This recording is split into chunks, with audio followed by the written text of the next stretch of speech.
हम पढ़ेंगे अध्याय 11 घातांक और घात। क्या नाम है? घातांक और घात। तुम जानते हो इस विषय में? तुम जानते हो? तो आज देखिए, पृथ्वी, ये जो जिसमें हम बैठे हैं, ये क्या है? पृथ्वी। उसका वजन कितना, द्रव्यमान कितना है? आपका द्रव्यमान कितना है? आपका वजन कितना है? 40। कितना है? 40। आपका 30। आपका? हाँ, ऐसे ही हमारी पृथ्वी है। ऐसे क्या है हमारी पृथ्वी? इसका द्रव्यमान देखिए, अभी अपन पढ़ते थे इकाई, दहाई, सैकड़ा, हजार, 10,000, लाख, 10 लाख, करोड़। तो देखिए इतना ज्यादा है पृथ्वी का द्रव्यमान, इतने किलोग्राम। ठीक है। एक और ग्रह है यूरेनस, उसका द्रव्यमान इतने किलोग्राम है। पढ़ पा रहे हैं क्या इनको? बहुत बड़ी लग रही है, और इसमें हम समझ भी नहीं पा रहे किसका ज्यादा है किसका कम है। तुलना करने में कर लेंगे, लेकिन कठिन हो जाता है ना, बहुत आसानी से समझ में नहीं आता। तो ऐसी बड़ी बड़ी संख्याओं को जब हम छोटे रूप में लिखते हैं, कैसे रूप में लिखते हैं?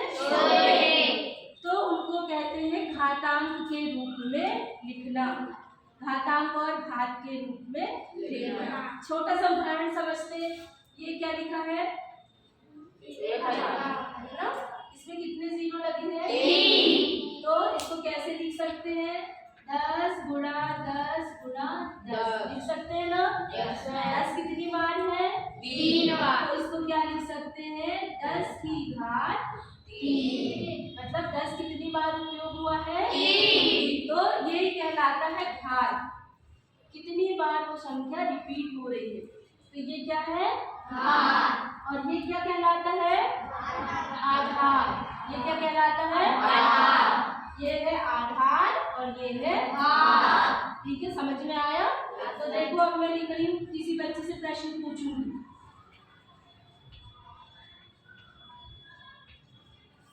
खड़े हो। क्या नाम? अर्नव। अर्नव, बताओ इसको क्या लिखेंगे? क्या? घात। क्या लिखेंगे? सुनो, 2 की घात 5। क्या लिखेंगे अर्नव? 2 की घात 5। सबको समझ में आया है ना? क्या लिखेंगे?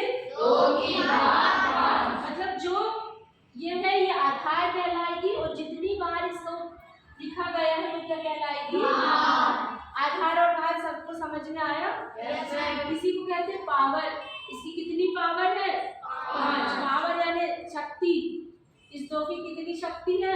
5। तो आधार और घात सभी को समझ में आया? क्या होता है? बड़ी संख्याओं को लिखने के लिए, छोटे रूप में लिखने के लिए हम किसका उपयोग करते हैं? घातांक का। ठीक है। इसमें जो ये है, ये वाला क्या कहलाता है? ये वाला आधार। ये संख्या कहलाती है आधार, और ये संख्या कहलाती है घातांक। ठीक है, घातांक। अब देखिए, यदि कोई लिखी है 3 की घात 2, तो 3 को कितने बार लिखना है? 2। सबको समझ में आ रहा है? 3 गुणा 3, तो 3 तिरका 9। तो 3 की घात 2 का मतलब क्या होता है? 9। अब देखेंगे 4 की घात 3, कितने बार लिखेंगे? 3। कितने? 3 को 4 बार लिखेंगे? 4 क्या लिखेंगे?